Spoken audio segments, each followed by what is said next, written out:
Hello ladies, നിങ്ങൾ ചൂടുവെള്ളം ഉപയോഗിച്ചിട്ടാണോ vagina വൃത്തിയാക്കുന്നത്? എങ്കിൽ ശ്രദ്ധിക്കുക, ഒരു സ്ത്രീയുടെ നോർമൽ വജൈനൽ pH എന്ന് പറയുന്നത് 3.8 to 4.5 ആണ്, വിച്ച് ഇസ് അസിഡിക്. ഈ ഒരു അസിഡിക് pH മെയിൻറ്റെയിൻ ചെയ്ത് പോകുന്നത് കൊണ്ടാണ് നമുക്ക് ബാക്ടീരിയൽ ഇൻഫെക്ഷനിൽ നിന്നും ഫംഗൽ ഇൻഫെക്ഷനിൽ നിന്നും ഒരു പ്രൊട്ടക്ഷൻ കിട്ടുന്നത്. എന്നാൽ ശരിയായ രീതിയിൽ വജൈനൽ വാഷ് ചെയ്തില്ല എന്നുണ്ടെങ്കിൽ ഇൻഫെക്ഷൻസ് വരാൻ സാധ്യതയുണ്ട്.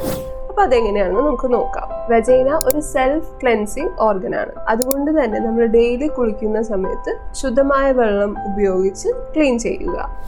പിന്നെ ഒരിക്കലും ചൂടുവെള്ളം ഉപയോഗിക്കരുത്. അത് നമ്മുടെ വജൈന ഡ്രൈ ആക്കാനുള്ള ചാൻസസ് ഉണ്ട്. സോപ്പും അതുപോലെ തന്നെ പെർഫ്യൂം അടങ്ങിയിട്ടുള്ള പ്രോഡക്ട്സ് ഉപയോഗിച്ച് വജൈന വാഷ് ചെയ്യാതിരിക്കുക. ടോയ്ലറ്റ് ഉപയോഗിച്ചതിന് ശേഷം എപ്പോഴും ഫ്രണ്ടിൽ നിന്ന് ബാക്കിലേക്ക് വാഷ് ചെയ്യാൻ ശ്രദ്ധിക്കുക. പിന്നെ കഴിവതും കോട്ടൺ അണ്ടർ ഗാർമെൻറ്റ്സ് യൂസ് ചെയ്യാൻ ശ്രദ്ധിക്കുക.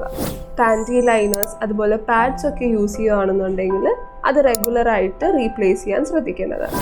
പിന്നെ ധാരാളമായി വെള്ളം കുടിക്കുക.